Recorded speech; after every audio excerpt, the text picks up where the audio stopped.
Hello! Je suis ravie de t'accueillir sur cette vidéo.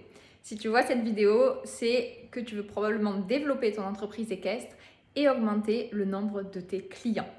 Je vais te présenter dans quelques secondes les 3 points clés que je vais te partager dans cette vidéo. Mais d'abord, je me présente. Je suis Amandine Cross, fondatrice de Développement Durable Équestre et j'accompagne les professionnels et futurs professionnels de la filière équine dans le développement durable de leur activité. Eh bien, commençons directement. Donc, je te partage ces 3 clés, ces 3 outils qui vont vraiment te permettre de passer à la vitesse un peu supérieure. Et aujourd'hui, du coup, on va parler de tout ce qui est un peu le marketing, un peu tout ce qui est lié à ton offre et ton projet. Première clé, il faut que tu étudies quelle est ton offre et quelles sont tes valeurs. Les valeurs, c'est hyper important parce que c'est ce qui va te différencier de tes concurrents. J'imagine que tu dois avoir peut-être d'autres pensions, d'autres clubs, d'autres centres équestres autour de toi. Et si tu as des valeurs fortes, les gens vont pouvoir, tes futurs clients vont pouvoir s'identifier à ça et venir directement chez toi. Ok ? Et pose-toi la question, quelle est vraiment ton offre différenciante ? Qu'est-ce qui fait que les gens viennent chez toi et ne vont pas ailleurs ? On va pouvoir voir comment y répondre plus précisément dans la 3e partie de cette vidéo aujourd'hui. La deuxième chose que je te partage, c'est d'étudier justement ces concurrents. Qui sont-ils ? Quelles sont leurs forces ? Quelles sont leurs faiblesses ?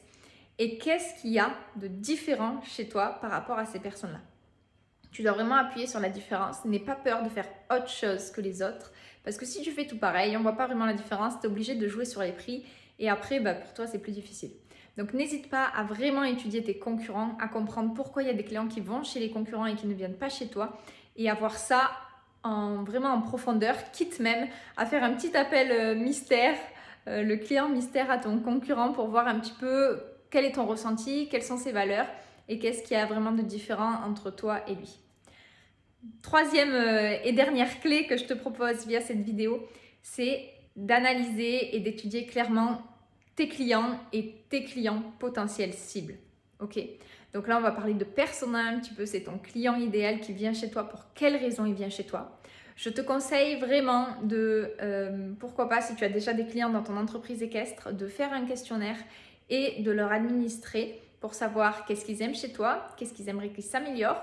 Et une question vraiment ultra importante, celle-là, note-la bien parce qu'elle est hyper méga importante, c'est de savoir pour quel besoin, pour quelle problématique la personne vient chez toi.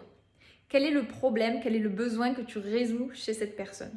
Tu sais, c'est comme quand tu es sur une plage, tu as un glacier qui passe, il fait très chaud. Tu sais que la glace, elle va te rafraîchir. Ton besoin, c'est d'être rafraîchi. Il y a ce glacier qui passe à ce moment-là et tu lui achètes une glace. Ok ? Et bien, dans ton entreprise équestre, c'est un peu la même chose.